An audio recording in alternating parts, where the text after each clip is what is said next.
from the Penn Libraries. So we're here today to do the second video interview in a series of interviews I'm doing for the Wick blog on social media and digital literacy at the Penn Libraries. Okay. So can you tell us a little bit about who you are and what you do here? Sure. So I'm Vickie Karasic. I'm the managing librarian for the Weigel Information Commons. I'm also the librarian for French and Francophone Studies. But mostly at the Weigel Information Commons, I oversee the whole Information Commons in terms of learning spaces and the facilities and technology. But I'm also responsible for the programming we do in our spaces, so student assistance services, special fellowships and programs for students, but also connecting that to the larger Penn Libraries and our Teaching, Research, and Learning Directorate. So we're all kind of moving towards the same teaching and learning goals, and the Commons physical space kind of helps us do that and as a hub for students and faculty at Penn. Wonderful. Yeah. So just to remind everyone, I've been a social media intern at the Commons working for you for about 3 years. And the Commons is part of a larger, huge system of the Penn Libraries. And it's one space where workshops are held that are taught by graduate level interns and not faculty, but librarians on staff on various topics.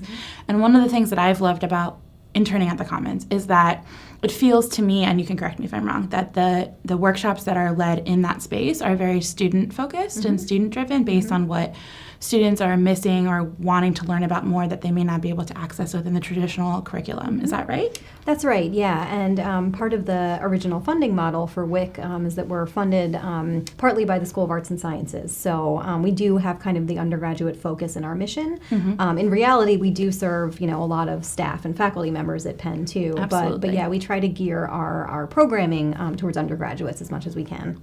Wonderful. So I have a few questions for you, if Sure. that's okay. Thanks so much for the introduction. It's really helpful to situate who we are within this big structure of the libraries. Sure.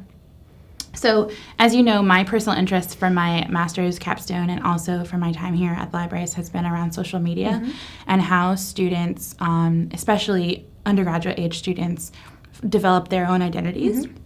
So, you can probably agree or disagree with me when I'm done with the statement, but I feel that especially about the last 10 years, social media has become more and more important to undergraduate age students as they take on traditional courses, because they're bonding and communicating and developing identities and conversations on the internet, in addition to doing their coursework on things like digital platforms where they're uploading, documents, in addition to syllabi being all online now. So with that context, I had a question about your own usage of social media. Sure. Okay, would you agree with me first that you think maybe for the last 10 years or so, students are finding social media to be more and more important as they pursue their undergraduate studies at places like Penn?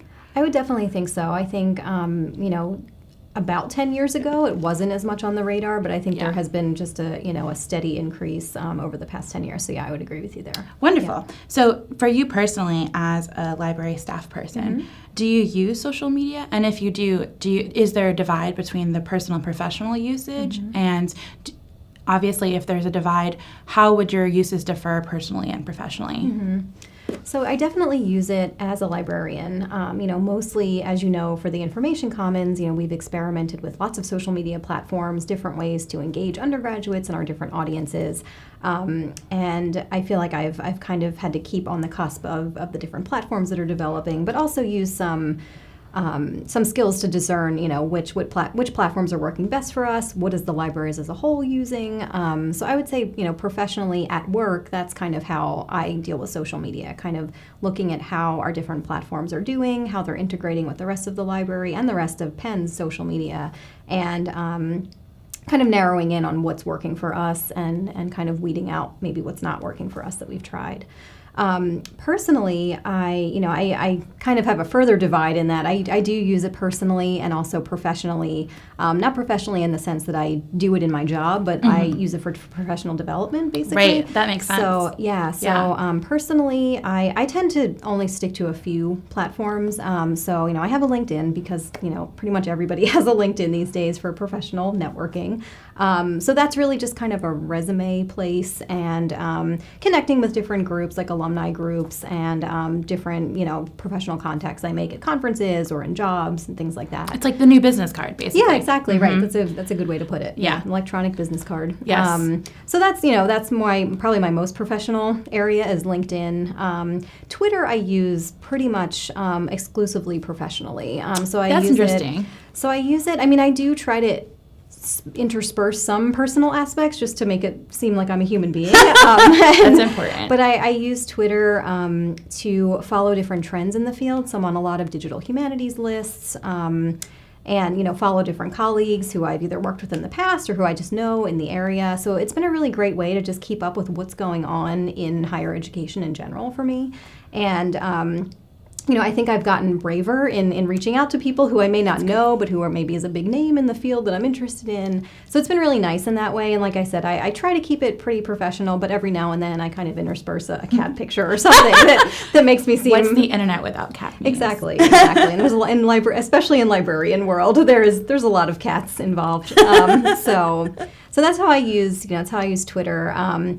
The third one I would say, Facebook is probably where I use more personally. Most of that stems from, and not to age myself, but Facebook came out when I was a freshman in college. Oh, wow. And you had to have a .edu email address to get a Facebook that's so account. interesting. So for me, it's always been more personal because I just, I started using it when I was 18. Were you an early adopter? Were you one of the first people? Wow, I think so, that's yeah. amazing. I mean, from what I know, yeah. That's very cool. So it must be very different to use now than when you first started using right. it. It was more. It was just more personal networking, and there, and a more limited network of contacts. Exactly. Too. Right. Yeah. Right. So even now, sometimes if we have, as we have some events at the library where we're trying to promote things, like I'll use it for that kind of outreach occasionally. Yeah. Or I'll like a page or here and there, or follow a group. But I mostly I use that to kind of stay in touch with acquaintances and, people who I don't see that often, but I still want to keep in my life somehow, if that makes sense. It does. So that's Facebook. I would say that's the more personal one. And then another personal one, and this is more of a silly one, is Instagram, just for... I've actually used it, and we can talk about this, in courses where professors want to use it as a digital platform for that's photos. great. So that kind of forced me to make a personal account and start to follow some students and see their work. But I also use it more personally, just like for, pictures of animals and other things that I'm just interested in. That's so lovely. So that would be kind of a snapshot of how I use social media. So I have to say you didn't age yourself at all. Okay, good. There seem to be, from my experience teaching these workshops for the past 3 years, there seem to be different platforms that support different natural uses, and obviously LinkedIn is designed right to help people find jobs and help people recruit staff, so that makes perfect sense. Facebook, I think, for the most part, has really developed into more of a personal tool because it is the way that it's designed, the content that you're supposed to upload is the question that asks you, like, what are you up to today? How are you feeling today? Do you want to check into this place? The prompts that are built into the platform really lend to a more personal narrative, and that's actually something that we talked about a lot with students when we do workshops, is how do you put your best foot forward in these different spaces? It's like going to different parties, right? So I sort of think of LinkedIn as like a professional networking event that I'm, putting on almost my interview level outfit to go to with my business cards. And then I think of Facebook as like a casual dinner party where I might meet some acquaintances that I knew from back in the day. And then I think of Instagram as the place where I put on my prettiest cocktail dress and, it's like the way that I curate my life and here are all the highlights. And there are a lot of studies out there actually that show, the different kind of mood and stories that each platform encourages. And there's also a lot of critique, right? So like one of the big critiques I hear from students is, and actually faculty and staff too, is anxiety about how to use the platforms quote unquote correctly and whether or not they're doing it good, like well enough and if they should even be on the platforms. I also hear a lot around what you mentioned earlier, which is you've stuck to like probably 3 platforms. That makes a lot of sense. As an early adopter of Facebook, that's probably where your comfort zone is. But in addition, like no human being can scroll through 5 different feeds every day. Even with things like Hootsuite and other social media management tools, it's still not like a direct use of the platform, and it's not going to give you the same kind of like satisfaction and interaction with those networks. So I just wanted to give you, No, that's great. Some feedback that actually, even 18-year-olds right now are Right. telling me in our workshops, like, oh my God, I can't keep up. It's like Instagram next, and then, Snapchat next, and I just want to snap with my friends. Like, why do I have to tell these Right, stories right. about myself? Yeah, so yeah. that's Yeah. great. And I really like that analogy of putting on the different costumes for the Yes. dinner parties, and that's really accurate. I think it's kind of like how do you paint yourself in these different forums online, and how does that contribute to your overall online identity and your real life identity too? Absolutely. And I think the question that a lot of people have is, especially as young people, right, how do you be authentic on Right. these platforms? Yep. And I think what the libraries, especially the Commons, has done is create a place where people can experiment and learn about themselves and figure out, like, it's kind of like when you go to career services and you put on your interview outfit and you do a mock interview. Right. I sort of feel like in some ways our Good. workshops Yeah. provide that space for students to kind of Definitely. experiment on these different digital spaces and platforms. Yeah. So in that line, do you want to talk a little bit about the Hoesley workshops that you do? Because I think Sure. that is actually partly how I would describe those workshops. Yeah, definitely. So I'll explain the program a little bit. So the Hoesley Digital Literacy Fellows program has been going on for several years now. I believe 2010 was the first year. And it's a program where we accept a small cohort of students, can range anywhere from like 5 or 6 to 15. It kind of just depends on the applicant pool and the year. But students apply. It's for current juniors and seniors at Penn. And so the goals are two-part. One is to get students more comfortable with technology. So a lot of the students who apply are humanities folks who, in their coursework haven't really had the chance to experiment with technology and really want those skills before they leave Penn. And so that leads to the second goal of the program is to really connect them with career services, hook them up with alums in their field, but also, kind of curate these skills that they can then bring to jobs after Penn. And so part of the whole program is that students, we have bi-monthly meetings, we set them up with mentors in the library, we try to hone in on their specific interests and really, help them develop those through the course of the year. It's a full year program. Part of it is also they have to attend 8 workshops as part of the core requirements of the program. So, and I give them a lot of leeway to do that. So those can be lynda.com videos if they don't have time for an in-person workshop. But That's we great. do try to encourage, 8 workshops shakes out to be about 1 per month over the course of the academic year, which, isn't a huge commitment, but it can be a lot for the students just because their schedules are crazy and they're very busy. But the workshops, they can kind of curate their own interest, really. So, we have some students who are interested in graphic design, so they might focus more on, creating meaningful graphics workshop, an InDesign, Illustrator, Photoshop. We have students who just like to dabble in the different topics. So, they I would be that student Yeah, if I so were in your class. and that's kind of how the program works. So we have 8 core topics that we cover. We kind of do 1 a month, which is a lot, and it's it's a very quick snapshot of those topics, but it kind of lets them, like I said, dabble in those different areas.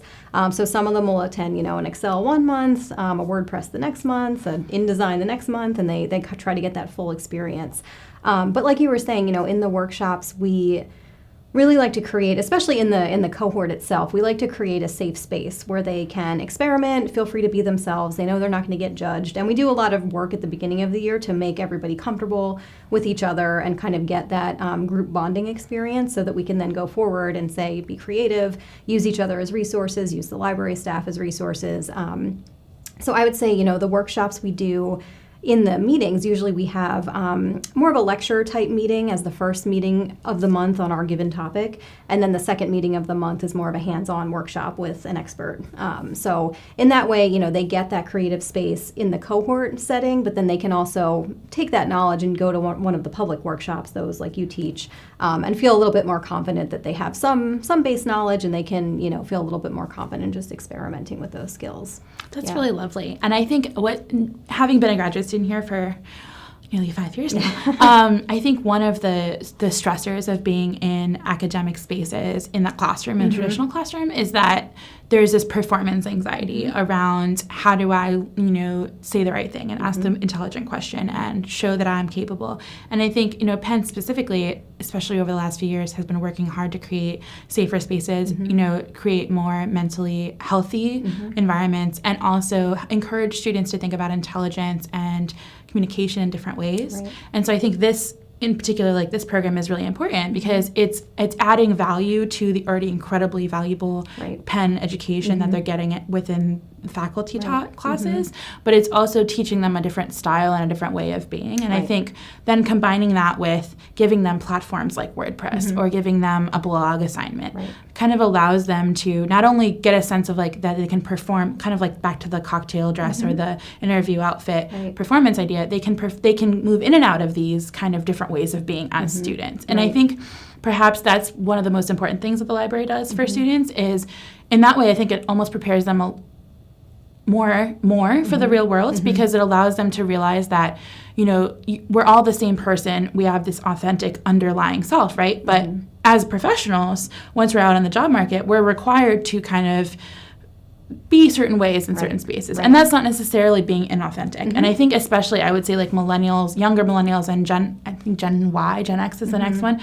We in particular, I think personally, struggle with that idea. And it's really hard when you're in a space like an Ivy League school to figure out how to keep your passions and link them to the digital story that you're telling about them yourself and then find a job. Right, exactly. And then give back and like give your intellectual all to that role. So I think that programs like this are really important because it allows for that experimentation. Yeah, definitely. And I think, so one part of the program I didn't mention was that over the course of the year, we asked the students to develop an online, like an e-portfolio where they can, traditionally it's been more like you can put your resume up there, you can put your personal interest, you can put, any examples of projects you've worked on, basically just a space online where you can give to employers and say, hey, not only can I make a website, but here's also the things I've been doing over the past 4 years at Penn. And I've been really trying to encourage students to, yes, they can do an e-portfolio, that's fine, but I've been really trying to encourage them to use that web space however that is going to help them personally and professionally. So especially with a cohort a couple of years ago, we had some students, and actually this happened last year too, we had one student who turned her website into kind of like a peer review platform for burgeoning writers. So places where students could upload work and get some feedback and have a place for their work to live online.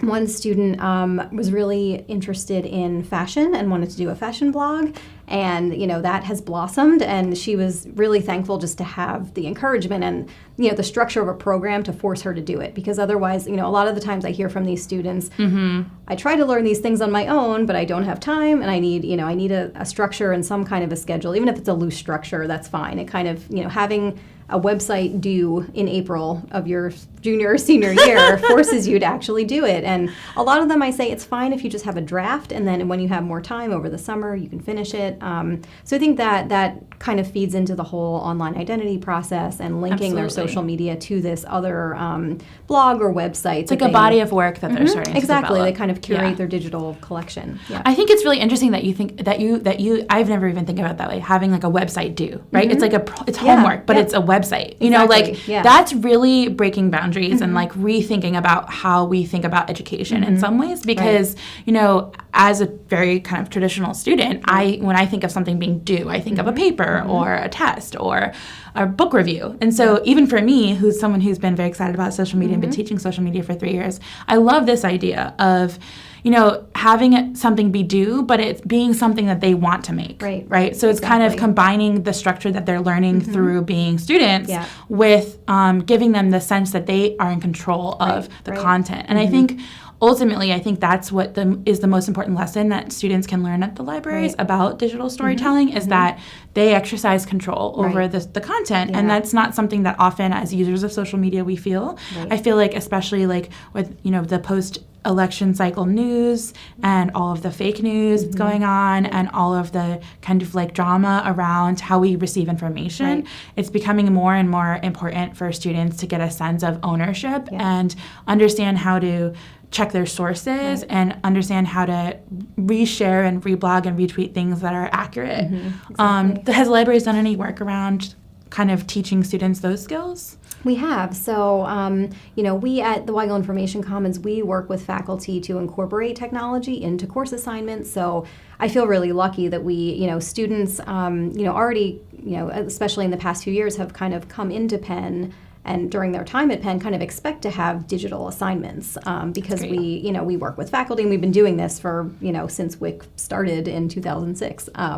So, just being able to work with faculty to craft those assignments, think about what are their learning objectives, and is there a technology tool that would facilitate those? And sometimes there's not, and that's fine. But I feel like the library comes in and trying to help faculty figure out what would best facilitate the students' learning. So they kind of are already used to this digital engagement in a way. From their coursework. Some students I've talked to have said, I only know iMovie because I had an assignment where I had to use it. And so they learn these tools through those means too, so through their coursework. But on the programming and workshop end, for the past year, we've been piloting a new series of workshops that we're kind of loosely calling the digital fluencies, but basically workshops centered around some core topics like digital media literacy, information literacy, digital publishing, digital pedagogy, which is more for faculty, where we're really basing the workshop series around learning objectives and competencies. So when you come out of taking these 3 workshops, what are you going to be able to do? What have you learned? And what information can you take away from all of this? So on that front, kind of the thinking more about information literacy and how to analyze information, evaluate it.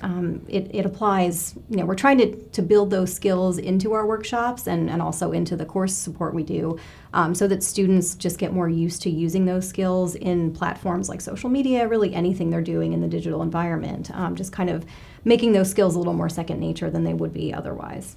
That's really important, actually, and that leads me to, I think, what will be my last question. Sure.